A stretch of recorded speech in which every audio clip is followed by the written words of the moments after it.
We have seen that the solubility of a gas in a liquid depends on temperature. So when temperature increases, the solubility of the gas in a liquid decreases. So when temperature decreases, the solubility of a gas in a liquid increases. Usually a question is asked. Aquatic species, for example, fish, are more comfortable in cold waters. Why? A question is asked. So you please take down that question. Question. There is a question. Aquatic aquatic species, please take down. Aquatic species are more comfortable, more comfortable in cold waters. Cold waters. Why? Say a question like this. The aquatic species like fish are more comfortable in cold waters. Why? You know, the solubility of a gas in a liquid is found to be exothermic. Usually it is exothermic. So when temperature increases, solubility decreases. Or in other words, when temperature decreases, solubility increases. In water, there is dissolved oxygen. So in cold water, there will be more amount of dissolved oxygen. At a low temperature, there will be more amount of a dissolved oxygen. That's why the aquatic species like fish are more comfortable in the cold waters. You write the answer. You can write the answer. Dissolution, dissolution of a gas in a liquid. Dissolution of a gas in a liquid is exothermic. Exothermic. Usually it is a exothermic. Dissolution, or you can write dissolution of a gas in a liquid is exothermic. So what happens? When temperature increases, you continue. When temperature increases, solubility of gas in liquid, solubility of gas in liquid decreases. Temperature increases, solubility decreases.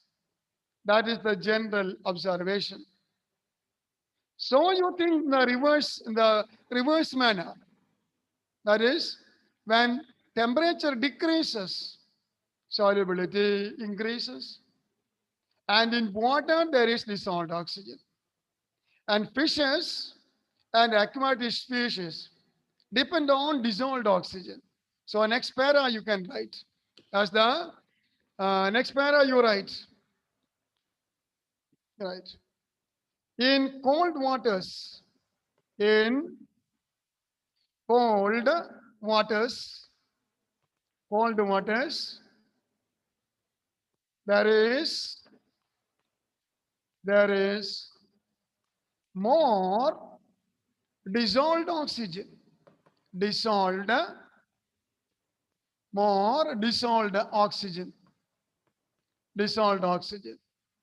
So aquatic species, aquatic species are more comfortable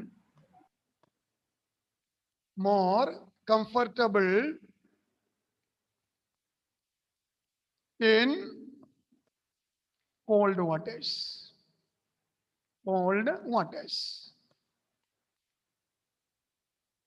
The aquatic species depend on dissolved oxygen. So in the cold water, there will be more amount of dissolved oxygen. That is in agreement with the first observation generalization written. That is, when temperature decreases, solubility of a gas, for example, oxygen, in a liquid, for example, water, increases. So in the cold water, there will be more dissolved oxygen. So the aquatic species can live in cold waters compared to warm or hot waters. Okay. Now let us see another law, and that's called the Revolt's law. The Revolt's law, another law. That's the Revolt's law. Okay. So we can write this Revolt's law. R A O U L T. R A O U L T. Revolt. Revolt's law. Revolt's law. That's the next point. We have seen the Henry's law. Henry's law. Similarly, another law comes here, that is Revolt's law. What is Revolt's law? You take a solution, liquid solution of two liquids, a liquid solution of two liquids.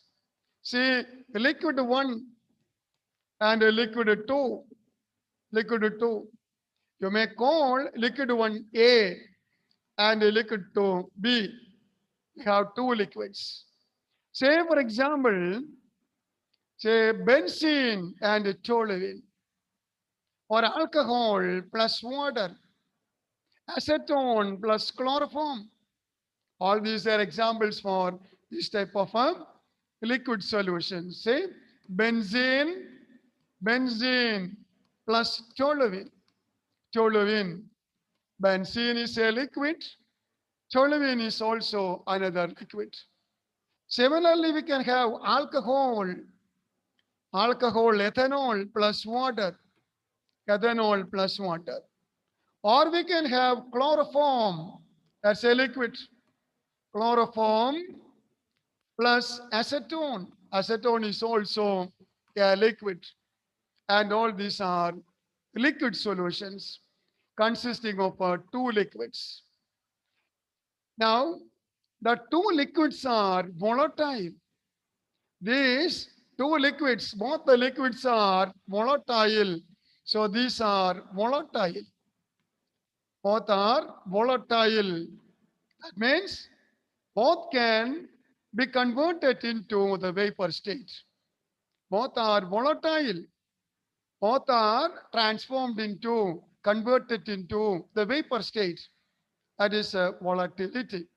Both are volatile. So we have, say, a binary solution of two volatile liquids. Binary solution of two volatile liquids. Liquids A and B, or liquid 1 and 2. Since both the liquids are volatile, above the surface of the solution, there will be vapor due to both the liquids. Say, for example, we have the beaker here, and in the beaker there is the liquid mixture, A plus B, or 1 plus 2, two liquids, liquid mixture. Both are volatile. So what happens? Both will be converted into the vapor state. Say, here we have the vapor. Above the surface of the liquid, there will be the vapor. And vapor is also a mixture of the two types of molecules, A and B. In liquid A, we have A-type molecules. In liquid B, we have a B-type molecules.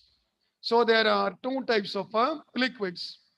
Now, since both the liquids are volatile, in the vapor there will be both the components will be there.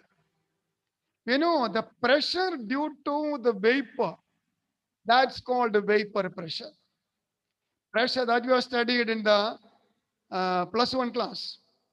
Vapor above the surface of a liquid exerts, produces a pressure. A pressure produced by, pressure exerted by, pressure due to the vapor. That's called vapor pressure.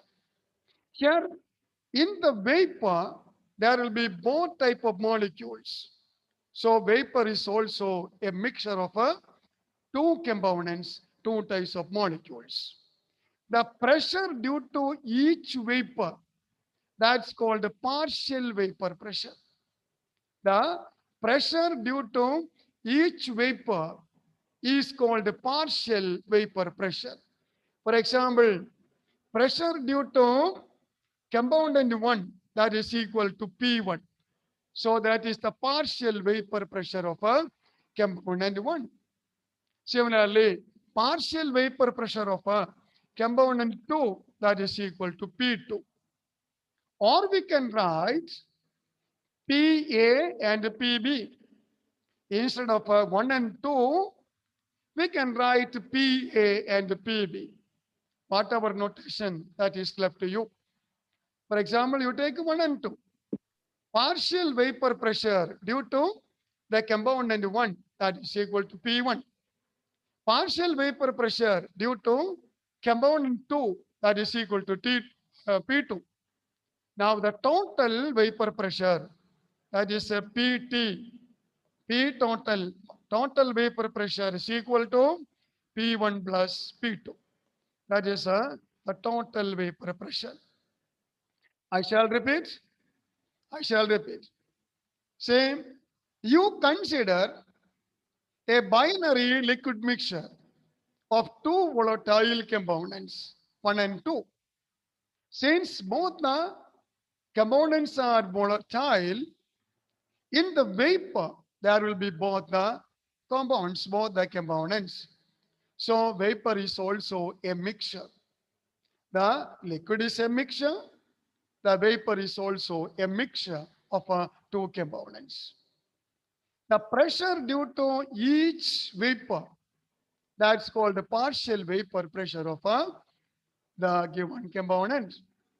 Suppose P1 is the partial vapor pressure of component 1 and P2 is partial vapor pressure of a component 2. Okay. Now, according to Revolt's law, the partial vapor pressure of a volatile component, I shall write, just wait. So, the partial vapor pressure of a volatile component is directly proportional to mole fraction of the component in the solution. See, we can write it, say, like this. The partial vapor pressure, I give you the statement of Revolt's law. So I can write the statement. Partial, you can write partial vapor pressure. You can write partial vapor pressure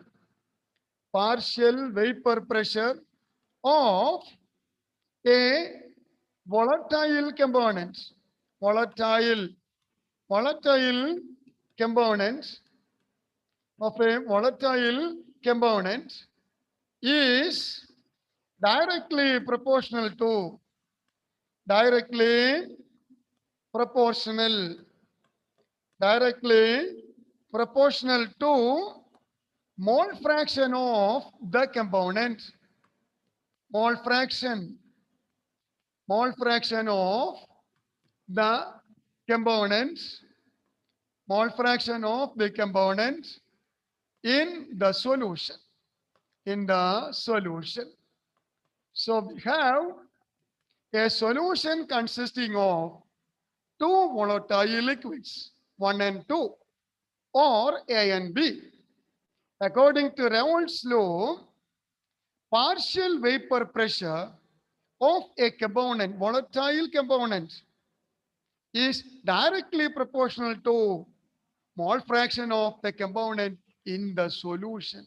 In the solution, the partial vapor pressure of a volatile component is directly proportional to mole fraction of the component in the solution.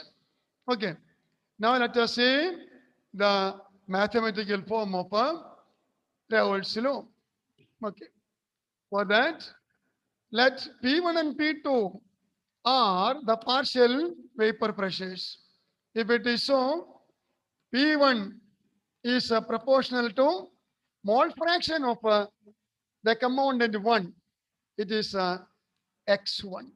X1. Mole fraction of component 1. You write P1 proportional to X1. So we can equate the relation. And it is P1 is equal to a constant.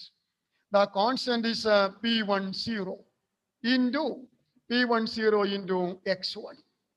And this relation is from the Raoult's law. Raoult's law. P1 is equal to P10 into X1. P10 into X1. Where in this relation, where P1 is equal to partial vapor pressure of component 1. Component 1. Partial vapor pressure of a component 1.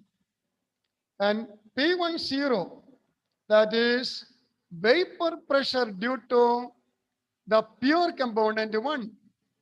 Vapor pressure due to the pure component 1. Pure component 1. That means, suppose there is only the component 1. That is not a mixture at all. That's not a mixture at all. There is only component 1. Then what will be the vapor pressure? That is only pure component 1. And what will be the vapor pressure? That is equal to P10. P10. So P10 is equal to vapor pressure due to the pure component 1. Then X1. X1 is equal to mole fraction. Mole fraction of a component. Mole fraction of a component 1 in solution. That is important. In solution. Mole fraction of a component 1 in solution. Solution. That's important. In solution. Don't simply write X1 is equal to mole fraction of the component 1. No, that is not sufficient. You must write mole fraction of component 1 in the solution. Solution. Because in the vapor also there will be component 1.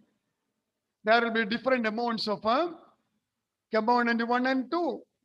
So the vapor mixture will be having a different mole fraction values.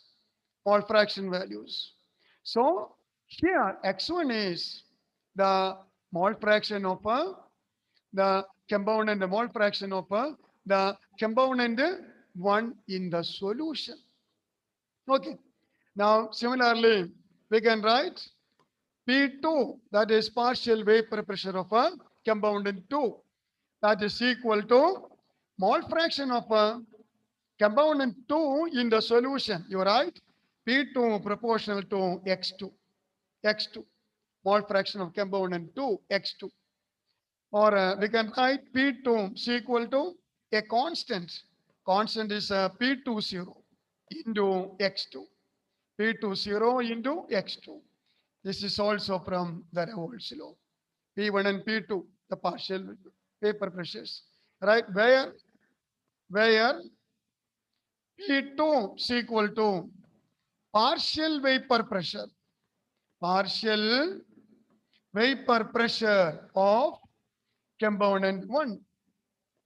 partial vapor pressure of a component 1. Then P20 as before, vapor pressure of pure component 2. Vapor pressure of a pure component 2. Component 2. Sir, Vapor, yes. sir, P2 is equal to partial vapor pressure of component 2, right, sir? Partial vapor pressure of a Component P2 2. is the partial vapor pressure of a component 2. Okay, sir. P2 is the partial vapor pressure of a component 2. X2 is the mole fraction of a component 2. Component 2. You know, component 2 where? In the solution. In the solution. In the solution. So X2 is equal to mole fraction. Mole fraction of a mole fraction of component 2. Component 2 in solution. As before, solution important. That's important. Solution.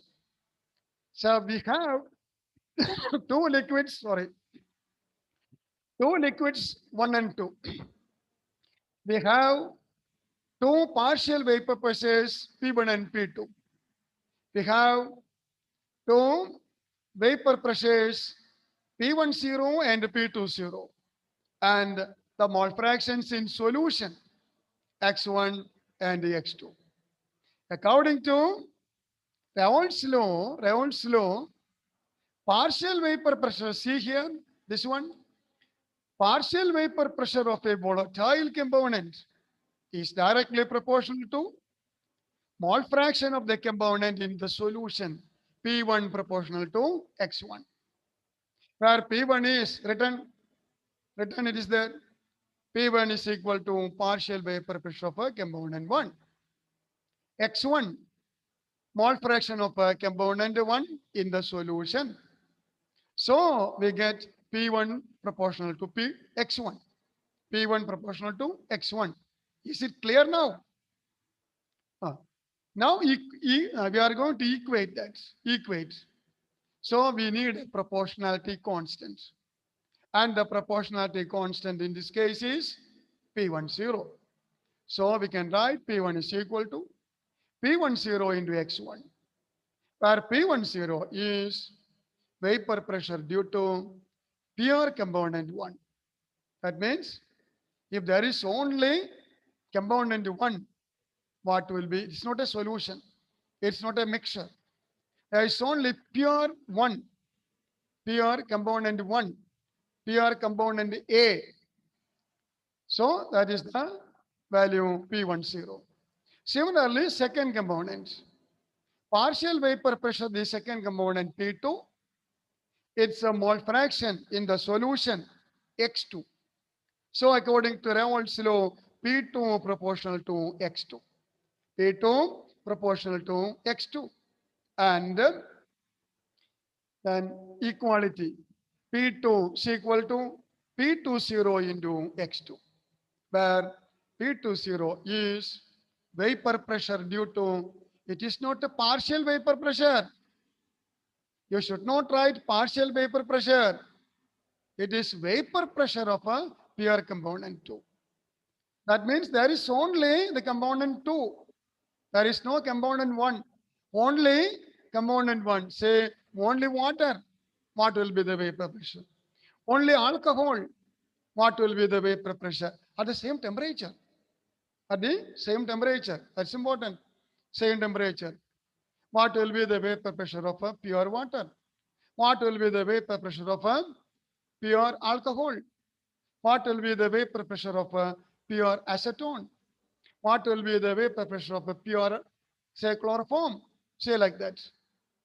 Pure same temperature. That is important. Same temperature. Okay. So we get P1 is equal to P10 into X1. P2 is equal to P20 into X2. And these two relations are from the Reynolds law. Reynolds law. Okay. So I repeat, what is Reynolds law? According to Raoult's law, the partial vapor pressure, say the term used, partial vapor pressure. Partial vapor pressure of a volatile component is directly proportional to mole fraction of the component in the solution. Solution. Okay. If it is so, we get P1 proportional to X1, or P1 is equal to P10 into X1, where P10 is vapor pressure due to pure component 1. Similarly, P2 proportional to X2, or P2 is equal to P20 into X2, where P20 is vapor pressure due to the pure component 2. That is not the solution. You should not use partial vapor pressure when we write P10 and P20. P10 and P20, you should not use partial vapor pressure. That is the complete vapor pressure, pure vapor. So vapor pressure, only vapor pressure due to pure component 1, or P20, vapor pressure due to or of pure component 2. So we have another relation, P1 is equal to P10 into X1, P20 is equal to P20 into X2. That is from the Revolt's law. Okay. Now, let us try to draw a graph between, say, P1 and X1, or P2 and X2. P1 and X1, P2 and X2. That is partial vapor pressure and mole fraction of the component. Let us draw the graph. So before drawing the graph, let us think of the vapor mixture. The vapor mixture. As we have seen, in the vapor, there will be both the components. That is a mixture. Vapor is also a mixture. So in the mixture, vapor mixture, there will be a different mole fraction for X1 and X2 in the vapor mixture. And we can have, say, a relation connecting the vapor pressure of the partial vapor pressure of the component and the mole fraction of the solvent, sorry, component 1 and component 2 in the vapor. In the vapor, instead of X1 and X2, you take the mole fractions in the vapor as Y1 and Y2 instead of X1 and X2. X1 and X2 mole fractions in the solution. In the solution. And Y1 and Y2 mole fractions in the vapor. In the vapor. Say Y1 need not be equal to X1. Then Y2 need not be equal to X2. There be difference. There are only a limited cases in which the mole fractions in the vapor state is equal to mole fraction in the liquid state. Only very limited cases. It's a special case. We can say that. In generally, the more volatile component will be there in the vapor, more. So the more volatile component is more in the vapor mixture. More volatile component will be more in the vapor mixture. That is so. The more volatile means less boiling. The boiling point is less. Boiling point is less. Don't take it as it is not boiling much. Not that. Less boiling point. So if boiling point is low, low value, then there will be more amount of vapor. It is more volatile. More volatile. Okay. So if Y1 and Y2 are the mole fractions in the vapor state, we get a relation for the partial vapor pressures. And the relations will be, say, like this. If, so you can write it now, you can write. If, you write, if Y1 and Y2, you write, Y1 and Y2 are, are the mole fractions, the mole fractions, the mole fractions, right? Mole fractions of the components of the components in the vapor, in the vapor mixture, in the vapor mixture. We have the liquid mixture and we have the vapor mixture. We have the liquid mixture 1 plus 2. We have the vapor mixture 1 plus 2. Okay. In the liquid mixture, the mole fractions are x1 and x2. Liquid mixture. In solution, liquid mixture means a solution. In the vapor, that is also a mixture. So, in the vapor mixture, the mole fractions are y1 and y2. Suppose, so if y1 and y2 are the mole fractions of the components in the vapor mixture or in the vapor state, then we can write, say, relation like this. P1 is equal to, P1 is equal to Y1 into P total PT. So you write this relation, another relation. P1 is equal to Y1 into PT. You know, P1 is the partial vapor pressure of component 1. Y1 is mole fraction of component 1 in the vapor, and PT total vapor pressure. Total vapor pressure. Similarly, we can write P2 is equal to Y2 into PT. Y2 into PT. And these are the equations for the vapor state. Vapor state. In the liquid state, what is the relation? P1 is equal to P10 into X1. Then P2 is equal to P20 into X2, where X1 and X2 are the mole fractions in the solution in the liquid state. And for vapor mixture, P1 is equal to Y1 into PT, where PT is the total vapor pressure. Similarly, P2 is equal to Y2 into PT. So we have a number of, say, in physical chemistry, there will be a number of equations. And you have to study all these equations by heart.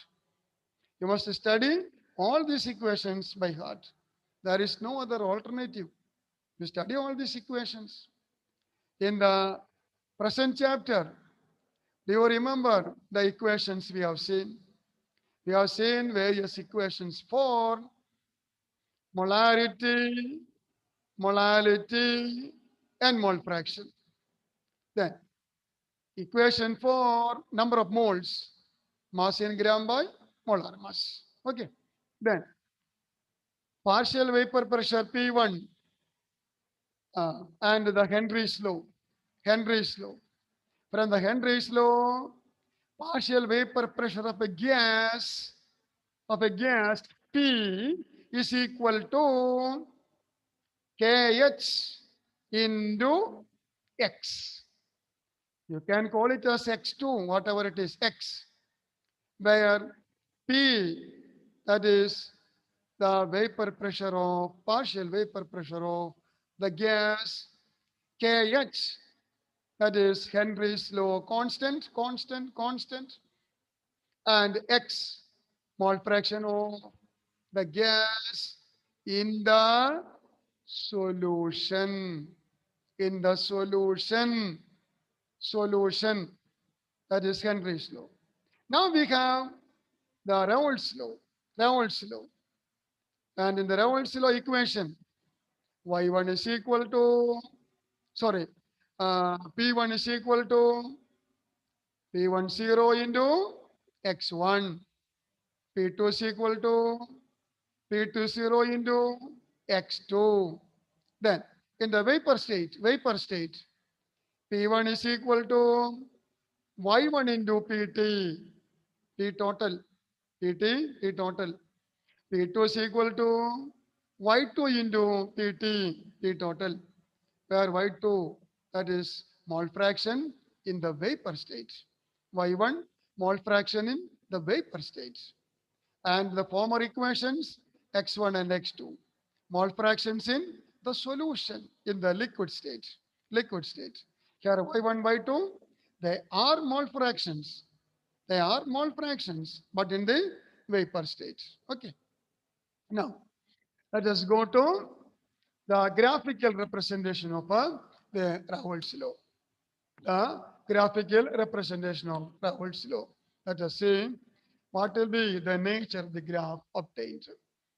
First you listen, only after that you write. First you listen. See, we have the relation like this. First you listen. P1 proportional to x1. From that we have P1 is equal to P10 into x1. All right? You need not write it now. Please don't write. You just listen. P2 proportional to x2. And from that we have P2 is equal to P20 into x2. Now you come to these equations, these relations. You know, these relations, we have P2, sorry, here there is equal to. There is a C equal to. This is a C equal to. You must write it is equal to. Okay. So P2 is equal to.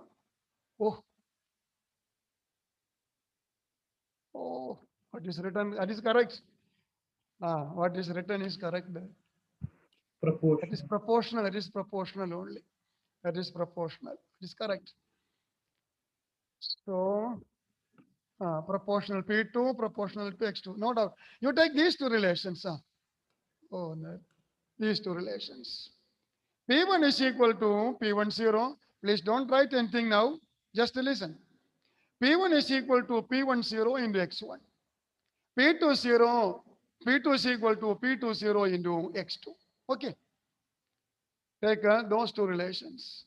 And these relations are similar to the equation y is equal to mx. Do you agree with that? What is this relation? Y is equal to mx. Equation to a straight line. Haven't you studied that in mathematics? Equations to straight lines? Not studied. Not studied. Yes, sir. Yes or no? Yes, sir. Yes, sir. Then why are you keeping mum? Why there is no answer? We have the equations for straight line like this. Y is equal to mx plus c. That is one equation for a straight line. And y is equal to mx. Another equation for a straight line. Here, x and y are the variables. Need I call Umamis? X and y are the variables. X and y are the variables. Now you should not write anything. The whole notes will be, say, ugly. Okay. Here there is x, there is y. Now you draw, say, the relation, the function y is equal to mx plus c. Then you will get a straight line, see, like this, a straight line. That is for y is equal to mx plus c. And c is the y-intercept. That is the y-intercept. And this distance. This is the y-axis, the x-axis. Okay. We are plotting the variables x and y. The variables x and y. Then we get a straight line, say like this. And y is equal to mx plus c. Equation for a straight line. Here, x and y are the variables. And m is equal to the slope. Slope is equal to m. Is equal to m. And c is the y-intercept. Y-intercept means this distance. This distance in the y-axis. That is y-intercept. Am I right or not? Yes. Yes, sir. There is no response on her face. Eh? Okay. Now you take the first equation, y is equal to mx. That is also a straight line. But it is passing through origin. Y is equal to mx. Here also, slope is equal to m. And what will be the y-intercept? Y-intercept is c is equal to Achu. You say Zero. y-intercept y. Pardon? 0, sir. 0. That is correct. Y-intercept is equal to 0. No doubt. That is equal to 0. The y-intercept c is equal to 0. Okay. Now you come to our relation. Come to our relation. P1 is equal to P10 into x1. In that relation, P1 and x1 are the variables. Partial vapor pressure P1 is directly proportional to mole fraction x1 according to Raoult's law. Okay. Partial vapor pressure P1 proportional to mole fraction x1 and P10, that's a constant. That is the slope. That is the slope. That's a constant. Okay. Similarly, P2 and x2. Second relation, P2 and x2. P2 and x2 are the variables. Do you come with me? Do you follow this or not? Eh? Okay. So P2 and x2 are the variables. P20 is a constant. And that is the slope m. M slope that is equal to P20. Okay. Now let us plot P1 and x1. Similarly, let us plot P2 and x2. What will be the nature of the graph obtained? Please wait, please wait. Say, I'm going to plot all these variables in the same graph paper. Same graph paper. Say, graph paper. Haven't you seen the graph paper? Eh? With so many small boxes. You have seen? Ruling is that. Okay. So a graph paper is taken. Now, we are going to plot, suppose, P1 and x1. P1. What is P1? Partial vapor pressure of component 1.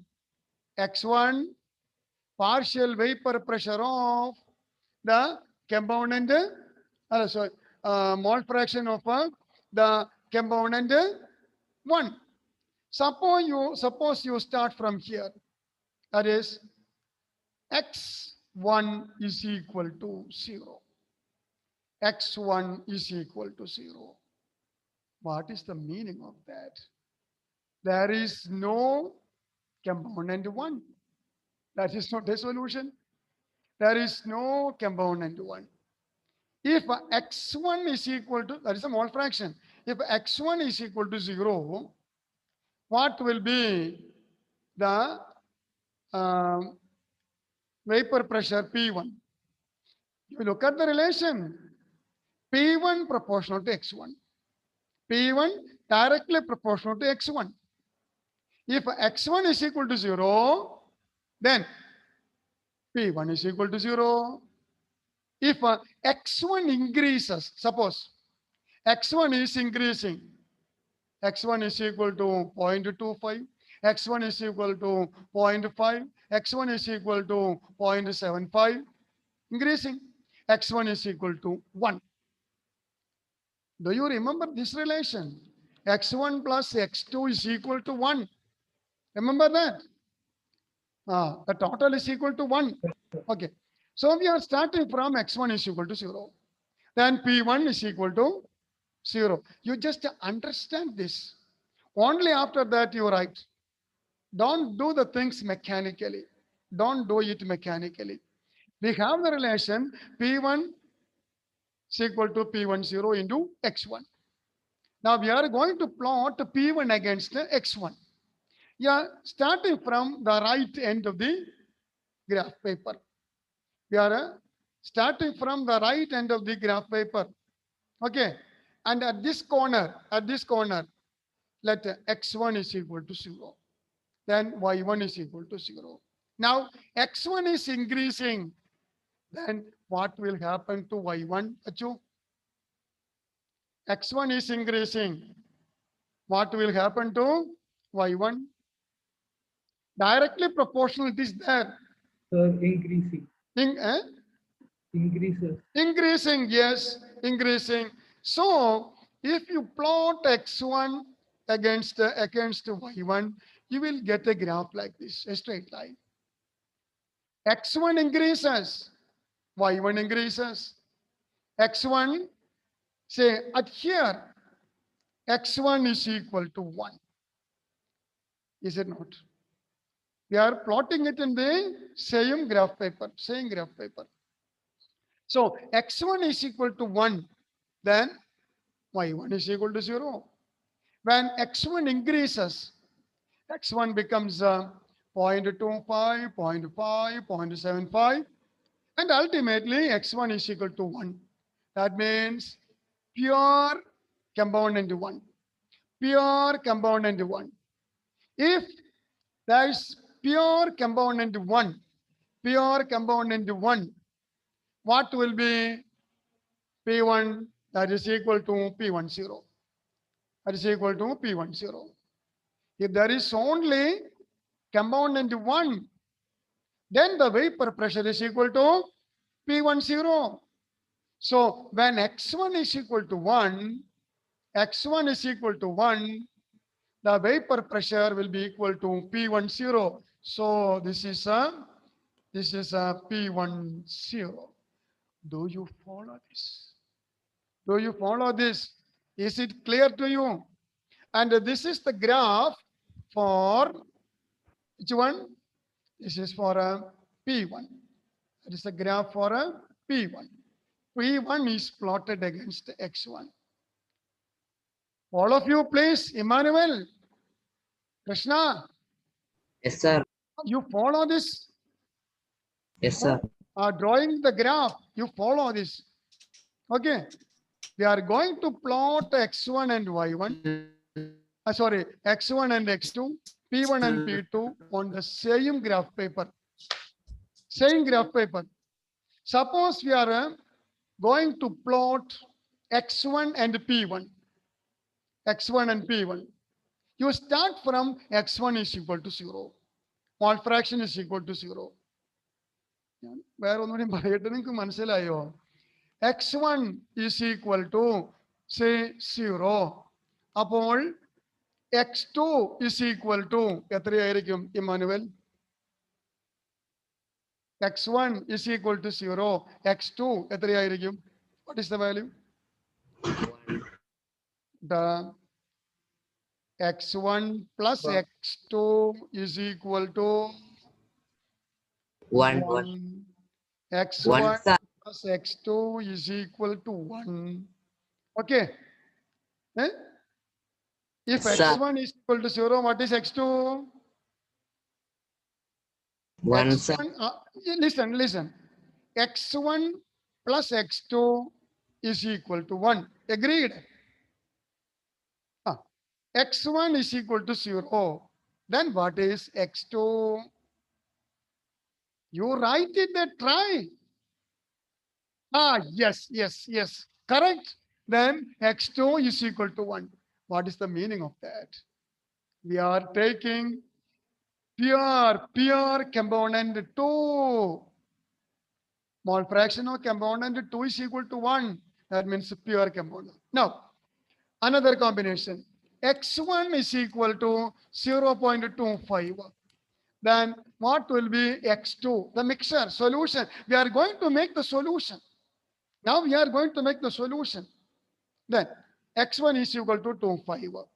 Then X2 is equal to, Emmanuel, Martin. 0.75. Correct, correct. You have got the idea. 0.75. That means we have prepared a solution containing 0.25 moles of a component 1 and 0.75 moles of a component 2. Okay. A solution consisting of 0.25 moles of component 1 and 0.75 moles of a component 2. That is a solution. Wait, Achu. That's a solution. Now, X1 is equal to 0.5. Then X2 is equal to, then Achu say. Achu. Unmute and say. Sir, 0.5. Correct. 0.5. Now, X1 is increasing. See, X1 is increasing. I'm taking only some values. That's all. X1 is equal to 0.75. Then X2 is equal to 0.25. Then X1 is equal to 1.0. Then X2 is equal to 0. Okay. So if P1 and X1, this mole fraction of component 1 and its partial vapor pressure are plotted, we'll get a graph like this. See, it is cutting the, see here, the y-axis. It's not. Because we are starting from X1 is equal to 0 on the right hand. It is not compulsory that you have to start X1 is equal to 0 from the right side. It is not compulsory. It is arbitrary. I have taken it arbitrarily. That's all. Okay. So here P1 0. Now you plot P2 and X2. P2 and X2. Suppose here X2 is equal to 0. X2 is equal to 0. You are going to plot both in the same graph paper from the two ends to the two ends. Okay. X2 is equal to 0. Then P2 is equal to 0. Then X2 is increased. X2 0.75, 0.5. This increase, suppose 0, 0.25, 0.5, 0.75, 1. So X2 is increased. Then what will be the graph? That is also a straight line. Suppose it is cutting the y-axis at the top. See, like this. Then here X2 is equal to 1. Is it not? X2 is equal to 0 at the left end. Then P2 is equal to 0. Agreed. P2 is equal to 0. Agreed. Then X2 is equal to 1 at the right end. Then what will be the vapor? Here we are plotting the vapor pressure and here the mole fraction. Y-axis, they are going to plot the mole fraction. So this will be, that is corresponding to X2. X2 is equal to 1. So what will be this vapor pressure? That is P2. Come on. Emmanuel say. What you look at this equation. Now you say, what is this value? When X2 is equal to 1, what will be the vapor pressure? X2 is equal to 1 means there is only the component 2. There is only the component 2. And the vapor pressure due to the pure component is equal to what? Manuel, you say. P20. So this is equal to P20. P20. Okay. Suppose you plot the P total, PT. P total is equal to P1 plus P2. Then also you will get a straight line like this. So from the Revolt's law, we will get straight lines. If the vapor pressures are plotted again, the mole fractions. Achu, have you anything to ask? No. Well, the only thing you have to ask, please stop the class. I'm feeling hungry. Is it? Okay. So we'll continue the discussion. Don't worry, don't worry. It's all right. You just understand the thing first. Only after that you draw all these things. കേട്ടോ കാള പെറ്റു എന്ന് കേട്ടിട്ട് കയറും കൊണ്ട് ഓടേണ്ട കാര്യമൊന്നുമില്ല കേട്ടോ ആ കാള പ്രസവിച്ചു എന്ന് കേട്ടിട്ട് കയറും കൊണ്ട് ഓടണ്ട കുട്ടിയെ കെട്ടാൻ വേണ്ടിയിട്ട് കാര്യം മനസ്സിലാക്കിയിട്ട് നമുക്ക് കാര്യം ചെയ്താൽ മതി ക്ലിയർ ആയില്ലേ Is it clear now? This is from the Revolt's law. So we'll get straight lines like this. Straight lines. ഞാനിപ്പോൾ ഇവിടെ in this case, I have taken x1 is equal to 0 at the right end. Right end. And x2 is equal to 1 on the left end. Kanda? X1 is equal to 0 and x2 is equal to 1 at the right end. Similarly, x1 is equal to 1, x2 is equal to 0 at the left end. അങ്ങനെയാണ് graph വരച്ചിരിക്കുന്നത്. And there is a supposition also. Supposition is this. When x2 is equal to 1, P20, which is a higher value, P10 or P20? Look at the graph. Achu, you say, which is a higher value? P20. P20. P20 is greater than P10. നിങ്ങൾക്ക് കിട്ടും. You will get the things. Provided you just try to understand first. You will get the thing. Don't worry about this. So P20 is higher than P1. The supposition. If a P20 is greater than P1, which is more volatile? Is it 1 or 2? Nandana? Which is more volatile? The more volatile component will be there more in the vapor state. So partial vapor pressure due to that will be the higher value. So which is more volatile? Unmute and say, is it 1 or 2? 2. More volatile? 2, sir. It is 2. 2 is more volatile. That is only a supposition. No hint is given. You are taking it for granted. That's all. Okay. You can write in the reverse. You can draw in the reverse manner also. I shall show it in the next class, in the next session. Okay. So let me stop now this time. Not only that, you are feeling hungry, you are not listening the class. It is very clear from your face. Let me stop now. Thank you.